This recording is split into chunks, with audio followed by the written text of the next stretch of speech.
We were told time and time again that we would stay in Afghanistan until every American that wanted to leave was out. The State Department even assured us yesterday that extraordinary efforts were being made to get our people home safely. But that's not the case. Today, Joe Biden admitted that 10%, how does he know, of stranded Americans didn't make the cut. Our president left them behind. Since March, we reached out 19 times to Americans in Afghanistan with multiple warnings and offers to help them leave Afghanistan, all the way back as far as March. The bottom line, 90% of Americans in Afghanistan who wanted to leave were able to leave. For those who remain, we will make arrangements to get them out if they so choose.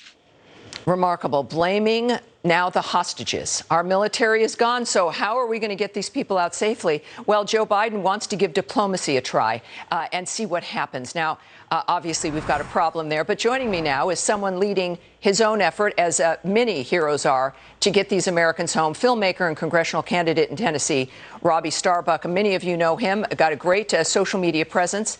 There's a lot of problems with social media, but one of the great things is we get to meet someone like Robby. Robby, you're doing some incredible work. You know, that is not necessarily what your career has been, but many people have been pushed into wanting to make a difference. And we see that it's now our job. Can you tell people what you've been doing and what you've been encountering in your effort to get people out? Yeah, thank you so much, Tammy. This week, I've spent the last week working with a bunch of our greatest heroes and patriots who've served our country to help these kids, American children, to get them out of Afghanistan. We have personally handled about 10 of these children and gotten their information, their passports, their coordinates, everything to the White House, to the State Department. And today, after Joe Biden went on there and called this an extraordinary success, I got one of those fathers to call me, and he told me the DOD left his 3-month-old child, Hassan, at the airport. Oh. They had gotten him in custody. We got him to the DOD. They left him at the airport. The other children, they didn't even get a phone call from the Biden administration. They're American children with American passports. This is what Lara Logan was saying earlier, that people, Americans, were there and just not allowed in, that they just were not taken. How do you explain this? For other Americans watching, why would this happen? What do you tell yourself as you try to work through this?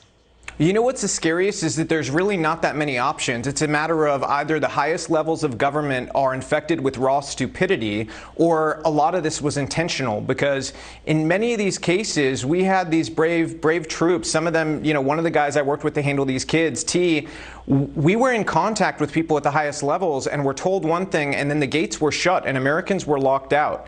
And it says something about this government and their incompetence that people were reaching out to people like me on social media to try to help them because the State Department wouldn't answer them back. And I know Joe Biden's used to people in D.C. who are sheep and do whatever they're supposed to do, but I've got news for him. Lions are coming in 2022, and we will hold these people accountable for what they've done here. What's shocking is that so many, and not that we're not great, but these civilians, people like you trying to make a change, an Instagram guy, right, even this network, managed to get people out.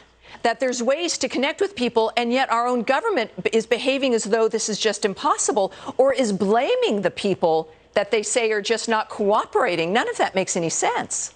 No, it doesn't make sense. In fact, one of the boys, Hassan, who was left at the airport, his dad told me that was specifically one of the most infuriating things to him. I sent a tape over to your producers with this. He said that was so angering to him because he personally was like, my family's been wanting and trying to get out for as long as we possibly can, and I'm an American citizen. My kids are American by birth, and we can't get them out. Wow. This is a reminder to us that leadership matters, that Donald Trump reminded us that things can change, that powerful leadership and a powerful America keeps people safe. This is the antithesis of that. And I know you're running for office, another example of regular, normal, deciding to take the lead. Starbuck, thank you so much for joining me tonight. Thanks for the work you're doing. Keep it going. Thank you so much, Tammy. My pleasure. Now, the Americans stranded in Kabul may no longer have the U.S. military on their side, but fear not, Joe Biden will bring you home with the power of diplomacy. More on that next.